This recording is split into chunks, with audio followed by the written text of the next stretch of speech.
It's just Jersey, man. We're a different breed. Place. Who doesn't want to win in Jersey?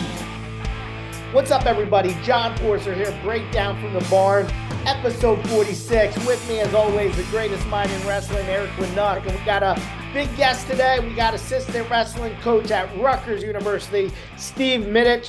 How you making out, Steve? Doing great. Just finished up practice. Was scrapping with the Dean Peterson today. Getting ready for the weekend. Edinburgh coming up, and then rolling into Princeton and Buffalo. But everything's good on the front. Nice. We're excited for that. So why don't you first start out? Give us your take on the season so far. What are your thoughts there? Yeah, absolutely. It's early on. It's November. Obviously Friday's December 1st. That'll be our next match. But it's about what I expected at this point. We have a very good lineup. We're very talented. We went out west to California. Had a nice trip out there. Good team bonding and just being on the road is much different than being at home. Just controlling what you can, even from a making weight perspective.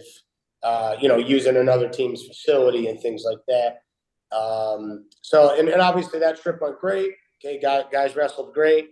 That Cal Poly team is much better than people think they are. So I would keep an eye out for them coming down, the end of the road here. I know even Kemp, him and Turley had a great match. The next week, Kemp beat, I believe, the number 5 kid in the country. So that just kind of shows you, how good everybody is across the country. And the kid Dean Peterson wrestled. He wrestled Dean pretty tough. That kid went on to beat another ranked guy that next weekend too. So, they have some tough guys in that lineup. And, going into Virginia Tech, obviously we didn't get the win. We wanted that win as a team, as a staff. But does it really matter on the grand scheme of things? Not so much, right? At the end of the year, if we have a good national tournament, good Big Ten tournament, that's kind of really what we're working for and the main focus, pretty much of everything. Being healthy, peaking at the end of the year, that's kind of where our mindset's at. Yeah, and I think a couple of things. One, that you mentioned that Dean Peterson match down in Cal Poly, because I think that really prepped him for the Virginia Tech match, because I saw a more aggressive, more assertive wrestler. I thought he wrestled, that third period ride out versus where I think the first match, and Goody touched on this, where I think he was almost sitting on the lead a little bit. And I think kind of woke him up a little bit. We all know how good Dean is, okay? And I think people are expecting him to go against an unranked opponent and major the kid. Didn't happen. So I think it was really good to see Dean come out in that second match and really assert himself. And it's funny with the Virginia Tech match, because my thought process, and anyone who follows wrestling, one match can make or break a duel. And obviously the Anthony White match, that goes a different way. That puts you guys in a different situation, and then maybe Saldano isn't looking for bonus points and he wrestles a little bit tighter in his match. That affects how his approach to the match is. So again, one thing can change the rest of the lineup, and I think a lot of people don't get that. But overall, I would say 80% of the matches went really, really well for Rutgers. I thought the Latona match was just a great match to watch. That was so close to being a huge upset. And as I said earlier, Dean Peterson wrestled a hell of a match, and heavyweight came in nice. So my take is, Steve, I think it could have gone either way if one or two things happened different, but I don't have any complaints in terms of how you guys performed. Yeah, right. And even going back on that, a lot of that match was determined on the edge of the match. Guys reaching out, putting their foot on the floor, and on takedowns. So we've been really focusing on that since that match. And I think those little details is kind of what I mean by getting ready for the end of the year. If we finish those takedowns on the edge of the match, that whole dual meet is a completely different score, different outcome. So it's really Division I wrestling, so it is about the wins and the losses. But when you're really trying to lock in and make those adjustments to get better throughout the year, that was one of the most perfect matches for it, right? All the situations. Dean, Mitch Moore rode their guy out to win in the third period. We've been doing a lot of top work in the room. So it's those little victories. I think that when you add them up, when we get towards the end of the year, that's where you're going to see a lot of that stuff start to pay off. Yeah, Yeah, excellent keep point. an eye on that 65-pounder for Virginia Tech. I didn't know who he was before coming into the match. I watched him at the Keystone Classic. That guy's pretty raw and has some crazy stuff that he works with. He's actually from Brazil. He has this jiu-jitsu stuff. That guy's going to be, I'll say that guy's going to be gunning for a national title one day. I mean, that guy Very was athletic. really good. Somebody that was off my radar. I didn't know about him before he wrestled Anthony Wood. And then I watched him the next week, and he has some talented juice in him. So, that's not a bad loss right there. Listen, we saw Vito go down earlier this year. So, I mean, nobody's outside the boundaries of losing a match. So, Steve, real quick, let's take it back now, kind of, away from the Rutgers program and kind of what you've been involved with. So I know I've run into you at a couple of the, national youth tournaments and so forth. And I know you're very involved if you follow your social media, obviously with your kids and just kind of keeping with you wrestling. So tell us a little bit about that. And do you feel that keeps you a little bit more grounded working with the youth guys in concert with what you're doing at Rutgers? Yeah, absolutely. My son's 11 years old. He's out on the circuit. My wife takes him out to Tulsa and Reno, so she's heavily involved.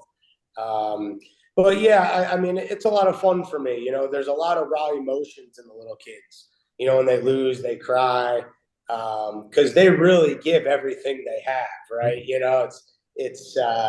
It means a lot to them. So I think it's very humbling sometimes to be around the youth kids. Also, it's super competitive. Right, mom and dad are pumped up. They're yelling in the corner, yelling at the ref, yelling at the other parents. So it's cool to watch. So sometimes I think I say this a lot.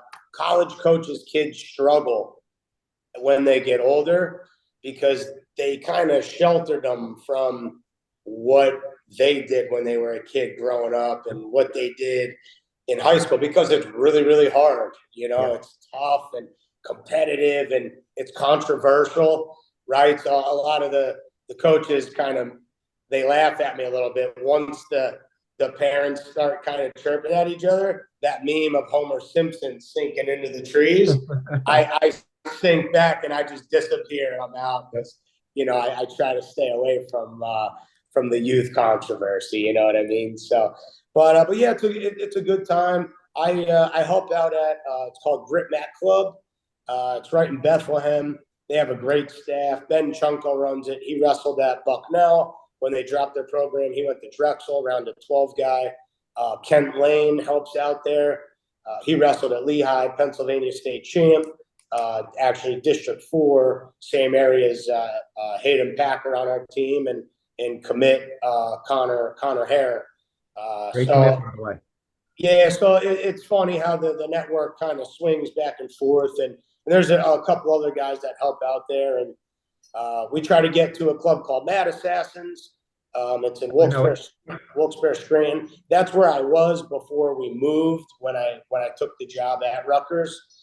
Phenomenal club, tough, hard-nosed kids, and practice is much different there than anywhere else I've ever been. It's AKA Fight Club there. So very thankful for those guys. Like I said, we get there once in a while, not so much now since the move, but two great clubs, two great people involved in both clubs. So thankful for that. And, thankful that my son loves the sport and we have a good time with it too. So I try to keep it as much fun as possible, but we all know the sport of wrestling is definitely tough and hard-nosed. So No, and you always see him engaged out there, and obviously Buxton as well with them too. He's very involved with his facility. So I think the two of you kind of really have that nice association with both the high level youth guys going into the college program. And it's a good segue because you're talking about some of the more recent recruits and kind of the in ways you've been able to make out there and kind of seeing these kids come up through the youth ranks up into the point where they're getting recruited. So let's talk about recruiting. And, obviously you mentioned got a couple of PA boys lately. Yep. So what's a draw to get some, because I know we've talked about this. We talked about it with Goodell. And it's somebody who, it's just like John, who's come up through New Jersey, and all you heard is if Rutgers just kept all the top Jersey guys and blah, blah, blah, blah. I said, there's a hell of a lot more wrestling outside of Jersey, especially right next door, Pennsylvania and Ohio. So tell us, what's the draw for a PA Top Gun to come east to Jersey and wrestle for Rutgers? Yeah, I mean, I think it's an easy sell. You're in the Big Ten, number one. So you're in the best conference in America, no matter how you draw it up. Our fans are phenomenal. Yep. I would have loved to have wrestled in front of a crowd like that. It is electric. It's amazing. If you're a recruit and you're sitting in that gym against Virginia Tech, whether we won or lost, you want to be in that spot, in that spotlight. And that's what a lot of Pennsylvania guys want, especially in District 11. I live in District 11 in the Saucon Valley School District. But District 11 is just like that. When Nazareth and Northampton, or Nazareth and Easton, or Bethlehem Catholic and Nazareth, when they wrestle, the gym is like that. It is intense. It is hardcore. And I can't, not to knock other schools by any means around the country, but you can watch. I watch a lot of wrestling. I watch from the highest level to the lowest level, and even some of the high level schools, they only have about 100, 200 people in their gym, on a given duel. And Rutgers is far from that. Rutgers is far from that. It's a great atmosphere. I think another great sell is what we're doing with our RTC right now. Obviously Sebastian had a phenomenal run. We have a bunch of other guys involved, some Russians. So we're getting some different looks. We have the ability of guys who are within 250 miles who qualify for the RTC, they can come train. Connor Harris coming up and training in the RTC. It's been very beneficial for him. Yep. He's able to go with Sebastian. So he's getting his hands on one of the best guys, not in the country, but one of the best guys in the world. So that's just an added plus, to everything that the university has to offer, from our meal plan, from our nutritionist, from our recovery to our staff. Our staff is phenomenal. Everyone's great. Everyone, they bust their butt. We're recruiting. I know, I'm all over the state of Pennsylvania and in New Jersey. Coach Pollard's really hard into California and Ohio. I'm also in the New England area. Coach Goodale's everywhere. Coach Pritzloff's everywhere. So we're a Big Ten program, right? So we're trying to be one of the best teams in the country, if not the best team in the country. And I love New Jersey. My family's from Jersey. My mom and dad went to Manville High School, 5 minutes from Rutgers. They grew up here all the way up through. When I was 1 year old, we moved to PA. So all my aunts and uncles are all season ticket holders here at Rutgers for basketball, football, trying to get them all into wrestling now. But again, when you're a Big Ten program trying to be the best, you need to get the best guys in the country. So it's not just New Jersey. Yes, I want the best guys in Jersey. There's no doubt in my mind. But we wouldn't be doing our job if we're not trying to get the best guys in the country, no matter where they're from, right? You look at Penn State's lineup, they're not only recruiting Pennsylvania, they're recruiting the best guys in the country, and that's why they're good. So I don't think, it's just a recruit New Jersey kind of situation. I just think we're really trying to get the best guys, and that arena and that gym, they want the best guys. And when we win every duel, they're pumped up and excited. So I think we're doing a good job of that right now. Having Connor Hara from Central Pennsylvania, Alex Nini, obviously, he's a Jersey guy. He grew up in the SKWC. Nick Blanchett, he's from the New England area. Kind of found him NHSCA tournament. I watched him wrestle. I watched him beat the number 4 kid in the country, and then I watched him beat a Pennsylvania State finalist. And I said, this is a guy we need to get. And he was all on board. Andrew Barbosa, California, right? Starting that connection. He's super talented. He's very athletic. Can wrestle on the mat also. and then Ryan Ford, Bergen Catholic guy, right? I love Ford. He's another really athletic guy. And then we have one other guy who I can't mention just because it's not finalized, but he's a little guy. That'll be signed, sealed, and delivered here within the next few days. I know the commitment pick, he put it out, so I'll just leave it at that. But we have a great class. We have a great class, and we had two more guys that verbally committed for the 2025 class that are super, super talented, that placed in every major tournament. Again, they're not signed, so I can't speak to them individually or even name them right now. But again, their commitment picks, they posted them, on the social media, so people can look and see for themselves. But super excited, super excited for where we're headed right now. So, we're doing a good job. We're hustling, and that's really all you can ask for. Yeah, we're really pumped about those recruits, and you're right, that Jersey Mike's Arena gets loud. We've been season ticket holders since they started, so we've been there, and it gets very pumped there. We're gonna go. We got some questions. We sent it out. We got some questions from our listeners. We're gonna throw them at you. So the first one, this one's a good one from Frank Salerno. He's asking, what's the biggest weakness for a high school kid making that transition into college, and are there any recruits or any new guys, new freshmen in that are kind of ahead of the curve that we should keep our eye on? Yeah, I would say the biggest transition, there's probably three major things that I would say. Hand fighting. In high school, a lot of times when you hand fight hard, maybe the guy kind of folds up a little bit, or maybe he doesn't, fight back. In college, it could turn into just a straight fist fight or street fight at some point, So guys are going to hand fight you back, so it's going to be a battle, going to be a dog fight. I think the pace of a match, right? It's a little bit wearing on the guy. It's a little more about position, a lot of edge wrestling. There's not a lot of restarts. You can get a lot of restarts in high school. You got to be able to wrestle the edge of the mat, even with the backing out rule and the drop down rule. And so there's a lot going on there from the rules.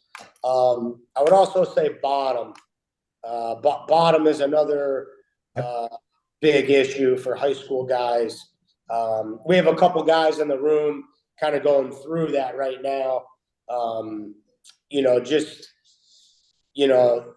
They let you ride a little bit more in college. I know they're kind of trying to get away from it a little bit, but there is riding time, right? You get a riding time point. So there is some kind of strategy to riding, So, and plus guys are going to mat reach on you. They're going to work harder. A lot of times in high school, you get to your feet, they'll give one attempt. If they can't get it, they kind of let you go. College, it's going to be 1, 2, 3. They're pulling you back. They're tripping you. They're lifting and slamming you. So I just think there's a little bit more effort on top in college. So in return, it's a little bit tougher to get off the bottom. So just that bottom aspect for sure is something that you really need to work on for sure. Yeah, and I think, Steve, to that point, that's an excellent point about bottom. I think I especially have seen this in New Jersey, where historically we're a very neutral, attacking on your feet type of environment. And there's a lot of stud kids who spent very little time on bottom throughout their high school and youth careers, okay? Because they're so aggressive on their feet. They're getting the takedowns. Many of these guys get techs early by the second period. They're never down there, okay? Right, you're right. In college, you're an 18-year-old stud who's been taking everybody down. Isn't working for you. Next thing you know, you got this 22-year-old man child who's on top of you, banging your head against the mat. I didn't sign up for that. So no, I think that's a great point. I think that's the biggest thing is a lot of kids just don't wrestle bottom, especially the stud kids in the youth and high school ranks. So, yep. Yeah. And then on that second half of that question there, do I think we have a guy coming in who's ahead of the game? I'd probably have to give the nod to Connor Hare on that one. Pennsylvania, the one advantage they have is I do feel they are a little bit ahead of the curve on the mat wrestling, focused a lot more on tilts and riding and legs. I know a part of my son's club practice is they hit all three phases. It's always top, bottom, and neutral. So they focus a lot on the mat. And also too, I want to throw in Alex Nini in there. Nini's really, really good. If he can stay healthy, I think he's going to be a force. Just seeing him at the SKWC and rolling around with him a little bit, he's really, really good. So I think Alex Nini is going to be an exciting addition to our roster for sure. Yeah, that's good to hear. And I can say that, you know, a little bit before your time, when John Poznansky came aboard, I think people didn't realize what a tremendous bottom wrestler he was. And I think that threw a lot of people off. And I think when you talk about that All-American freshman year, I think a big part of that was he was such a good bottom wrestler and he had such a distinct style that people weren't ready for. And again, you can give a lot of that to Donnie DeFilippis and his style, you know, his protege, but that was a huge advantage to him. So I think that's a great point. If you can come in and you're good on the mat, that really differentiates yourselves from a lot of the freshmen. So anyway, going to another question kind of was thrown our way is, talk to us about who is the Wiz, okay? And what influence has the Wiz had on your life? Wow, that's a good one. Yeah, so we call my father the Wiz because we say nobody beats the Wiz. Actually started in slow pitch softball. We've won the state tournament, the Pennsylvania state tournament, a couple of times, and he was our pitcher. So sometimes I'd be scared for his life. Guys be smashing middle and stuff, but yeah, from a wrestling perspective, right? So he wrestled at Manville High School. I believe he was a 1 or 2 time state qualifier. His state tournament was at Princeton, I believe, in Jadwin Gym. I think it used to be in Princeton back then. Yeah. And I think around his time was when you had to win the regional tournament to move on to the state tournament. So he always says, you know, early on in his career, he lost to the guy who won the states. I never actually did any research on that, but since we're in Jersey, maybe I could look into that now. But yeah, I mean, he was my coach all the way through. Last year, he had two Pennsylvania state champions on his high school team. The one kid, Jaden Pepe, who wrestles at Harvard, he won his 3rd state title last year for him. So he's had a ton of success with the high-level guys. But I was actually the head coach at Wyoming area maybe 2012 to 2014 maybe, and he was my assistant, and his philosophy was always to take the worst kids on the team and make them better, because if they got better, everybody on the team got better. So he had a much different philosophy than me. I wanted to work with the kids that were already really good, but you know, I was kind of young and dumb at that time too, so I wasn't looking at it how he was. And yeah, so he just has something about him. Just kids love him; they buy into him. He truly cares, and he's very, very humble. You know, he's very quiet.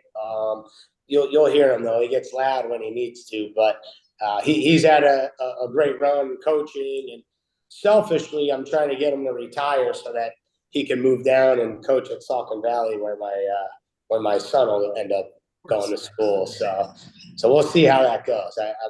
I'm close. I got him teeter on. You got a couple of years to work that in. Yeah. It's funny because, Steve, as a youth coach myself, and you raise the point you raise is so critical, and we all make the mistake, and that's being in a room. It's one thing if you're a high level club, you're going to focus on the big guys. That's what you're doing, but really not giving the level of attention to the kid who's kind of developing, but doesn't really stand out yet, but has some tools, and be able to develop those tools and kind of really spend the time with those guys. I think a lot of these youth coaches miss that boat because they're so concerned in saying, I coached a 3-time state champ, or I coached this kid. I had a part in that. I think everybody wants to get on the bandwagon, and they don't want to put the hard work it really is to develop a kid. So I think that's a great point. Anyway, my next question I have kind of from the audience, and you kind of touched on this. I swear, Steve, you got this ahead of time because you kind of led into it. But the question is, why do you keep fronting yourself as a PA guy when you know you're a Jersey guy deep down inside in your roots? I love it. That's a good one. Well, you know, I grew up in PA all the way up through high school, even went to college in PA. So I will say the most success. Philly's South I Jersey, had- though. Philly's kind of South Jersey. Yeah, you're right. I will say, so I don't know if you guys know this or not, but so it was 2011 and I was coaching at Bloomsburg. I ended up leaving, moving home, and I needed somewhere to train. So I started training at the SKWC. Right. And I ended up going with them out to University Nationals, and I won the University Nationals. I beat Clark from Iowa in the finals. So the most success I had in my early career there was definitely under the SKWC in New Jersey. So maybe I should just start claiming myself as Jersey. I like it. Hey, well, you know what? Why don't we do that? We'll get the Jersey movement going. Hayden Packer, he's from the Jersey Shore. We'll just throw that over there. Jersey Shore, PA. We'll leave the PA part out of it. But hey, great having you on the show, Steve. We're going to be checking you out at Edinburgh and then back to Jersey Mike that next week, December 8th and 10th. Hit Princeton and Buffalo. Hopefully we pack that house. Great having you on, and we're looking forward to the Jersey Nights, baby. Sounds good. Appreciate you guys for having me. Thanks.